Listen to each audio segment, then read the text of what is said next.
M16 Plus ng Joyboss. Mas mapapabilis ang trabaho niyo mga lods. So ano pang hinihintay nyo guys? Check out na mga lods! Guys, ito na yung upgraded na self-cleaning map ng Joyboss mga lods. Ayan, papakita ko sa inyo guys ha. Meron na rin siyang kasamang libreng isang cloth mga lods. Ayan guys, simulan natin dito sa handle natin, dito sa bar. Ayan, mas pinakapal to guys. Tapos, lighter siya mga lods para mas mabilis tayong makapaglinis. Tapos, di ba dati hindi tumatayo to? Ngayon guys, tumatayo na tong map natin mga lods. O, tignan nyo guys. Tapos, etong map head buckle natin guys, in-upgrade na rin to. Tapos, mas pinatibay pa mga lods. Ito pa guys ang in-upgrade, ang map cloth natin. 3 layers of fiber na to guys para mas marami tayong ma-absorb na tubig.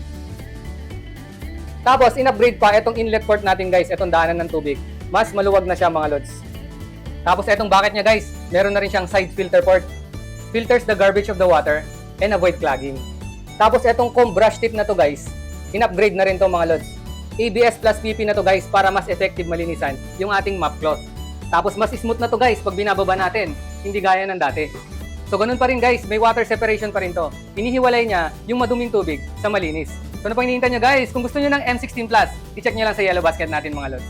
Check out na mga lods!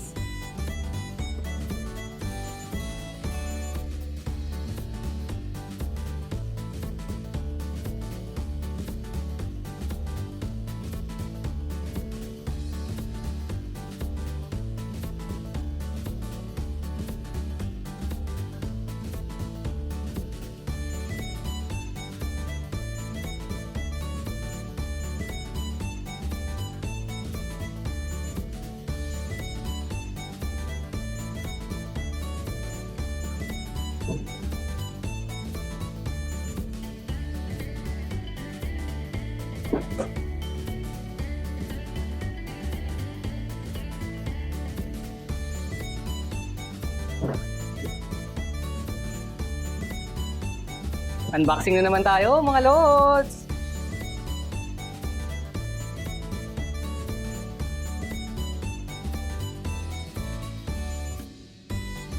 Ayun, tama. Ito yung sumisikat na self-washing mop guys.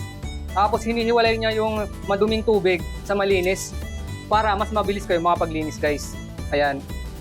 Kasi hindi na kayo pabalik-balik para palitan yung tubig. Meron siyang paglagyan talaga ng malinis na tubig. Tapos once na in-spin mo yung mop, tatalsik yung mga maduduming tubig sa bucket mga lods.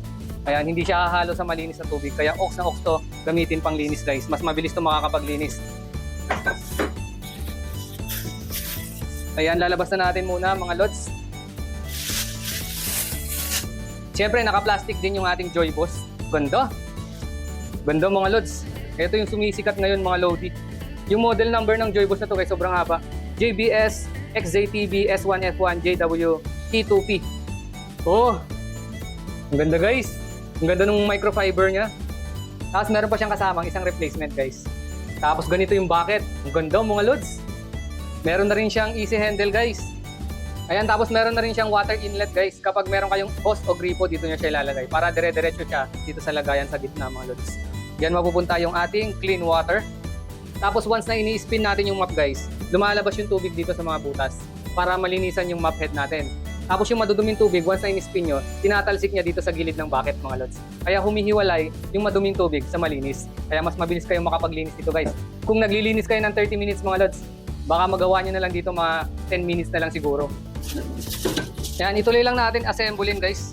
Meron rin siyang 3 piraso ng handle. Kaya madali lang ito i-assemble mga lods. Siyempre, sa baba to. Ito sa gitna. Ayan, screw lang natin. Ayan, pahigpitan lang natin guys. Para humaba. Yun, so tapos na mga lods. Tapos itong head, dito natin ilalagay. Madaling-madali lang ito ikabit. Ayan, pahigpitan din natin guys. Yung pag mahigpit na, ox na yan. Ayun no. Ayan guys, itong lever na to, kailangan nakataas para mag-rotate siya mga lods. Ayun no. Tapos pwede nyo nang gamitin. O, diba guys? Maganda to guys oh. Nafo-fold nyo siya. Maganda na rin yung quality niya mga lods.